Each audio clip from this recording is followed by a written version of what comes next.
is a long list of Democrats: Kamala Harris, Gavin Newsom, Gretchen Whitmer. The list goes on and on and on. You've named 4 or 5 people. Where is their consensus? You've got to build consensus, and there is not consensus right now. If you pick a white man over Kamala Harris, black women, I can tell you this: we're going to walk away. We're going to blow the party up.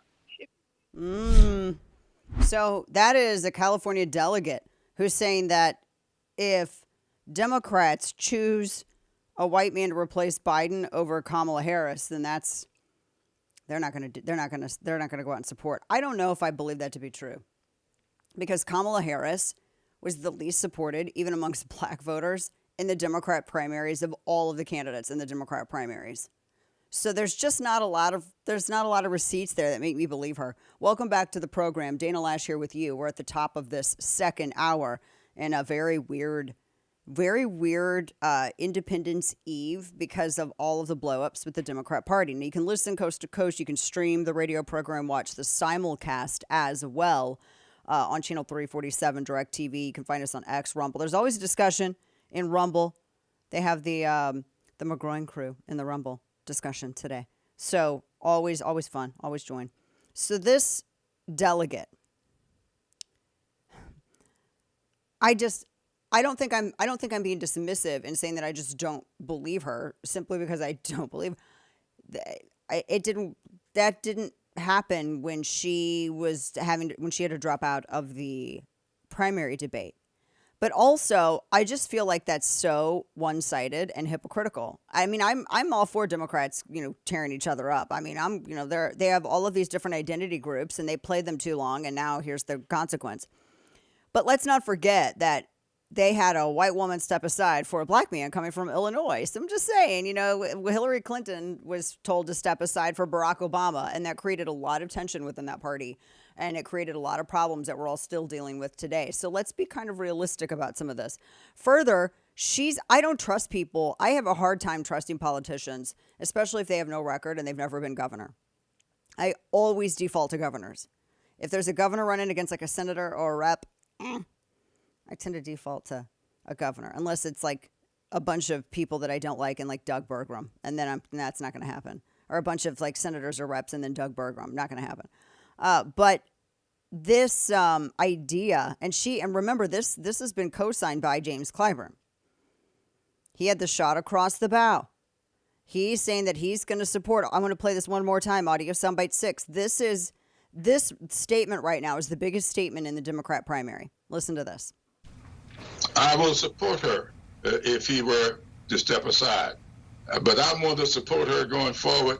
At some time in the future, I want this ticket to continue to be Biden-Harris, and then we'll see what happens after the next election.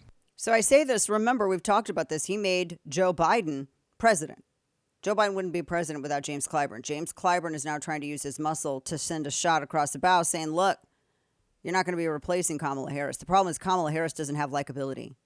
She is not a likable candidate. She doesn't seem genuine. And there's nothing that James Clyburn can do to offset her deficiencies as a candidate. Those are her deficiencies that have nothing to do with sex or race, ethnicity, or anything else. They're just her deficiencies as a candidate. Now, in the meantime, they're having a Democrat governor's call today.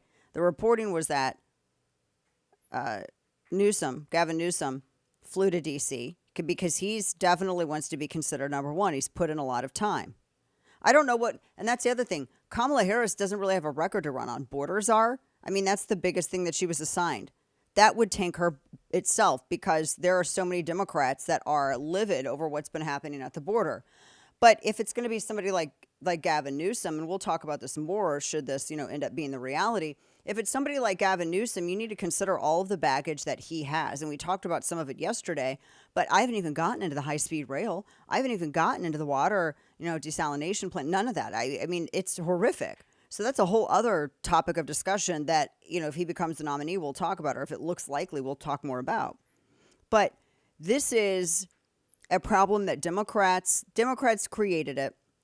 I think that Biden's people believed that they were going to be able to use him as the avatar for their agenda, and that he would, I'm trying to figure out how to put this, that he would last through a second term. Does that make sense?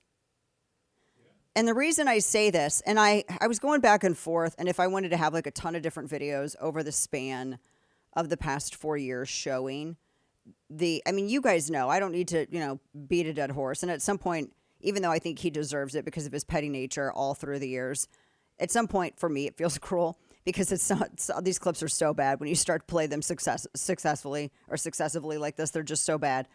But I mean, it's very clear even in 2018 when he was like hinting about running and you had the midterms, he was so much more with it. 2019, 2020, and then he clearly had an episode, and then it just got worse from there. Because remember, a cognitive decline like this is a slow decline. It doesn't happen. You don't go to sleep and then wake up and you're cognitively impaired like this.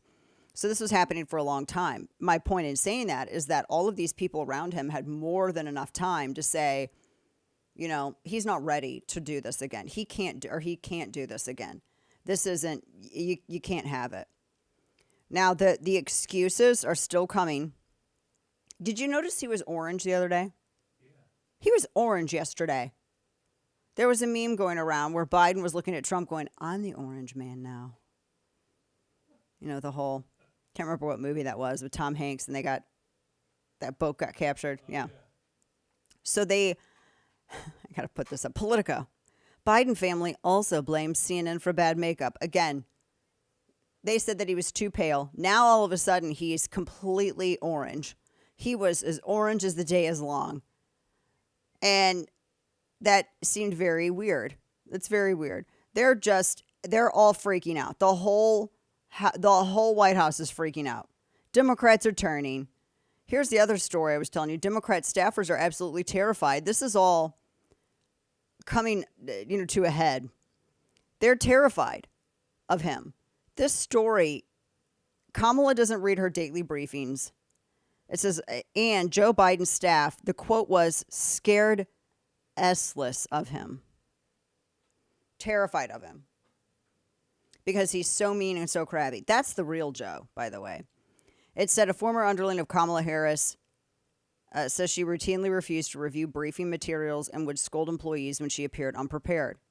They said that she was a workplace bully and that more staffers are considering leaving her office. 4 top aides to Harris will exit in the span of about a month. And they said staff are leaving because they're burned out and they don't want to be permanently branded a Harris person, Axios reported. And among those leaving are Simone Sanders, her chief spokesperson. So they also Peter Velez, director of press operations, and another staffer.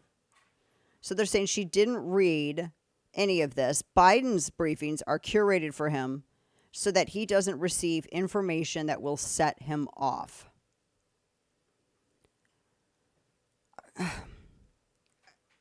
And this is an Associated Press piece. This is wild. So decency's back in the White House? Yeah, decency's back in the White House. Or Associated Press. This is an Axios piece. A lot of the leaks are coming from Axios, Axios and Politico, which I think is interesting. So Biden's staff, they're scared of him. They're terrified of him. They want to curate his stuff because they don't want him to get bad news. And it keeps coming. Yeah, this is the Politico piece. We've all enabled the situation is the headline. Dems turn on Biden's inner sanctum post-debate. His senior team management are getting more strictly controlled. This is so devastating. Listen, one official said, quote, you can't include that, talking about information that will set him off. Or put that in because he likes that. It's a Rorschach test, not a briefing, because he is not a pleasant person to be around when he's being briefed. It's very difficult. People are scared S-less of him. That end quote. That's what they said.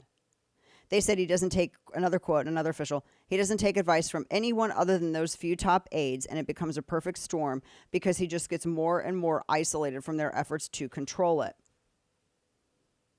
Wow. So he doesn't get fully briefed because he only wants good news. And then Kamala doesn't read it at all. And they said that he also gets naps. Don't forget the nap. That's our top 2? Yeah. That's our top 2. They said his debate prep started at 11 a.m. and then he had a nap. So he had a full hour and then he had a nap. New York Times, Biden lapses are said to be increasingly common and worrisome. These are all stories that have just come out in the past 24 hours. I'm not even kidding you. It is a waterfall right now. They said this is the New York Times, people have spent time with Biden over the past few months or so, said the lapses have grown more frequent, more pronounced, and more worrisome. Ooh. Oof. And then he gets, the nap times. Now they're saying, oh yeah, he works a couple hours, takes a nap, works a couple hours. Oh my gosh. This is it's so bad. It's so bad. And this is going to be reflected in the polling. So I'm going to pull this up. One of the stories that's coming out is that their internal polling, the Biden's internal polling, is not looking well. And that they're going to try to, I guess, downplay the severity of it while also acknowledging that, they're not performing as they should. So they have to acknowledge the reality of it. These are their internal numbers that they do, no push polling, just serious surveys, so that they can get a better, and they keep it private so that they can better ascertain what they need to do. And in the meantime, it's really close in battleground states. Here's some of the headlines. Who's afraid of Kamala Harris? No way to restore illusion that Biden's fit for presidency. This is just wild. Just wild. Thanks for watching The Dana Show. Make sure to like, subscribe, ring the bell, and stay tuned for more content.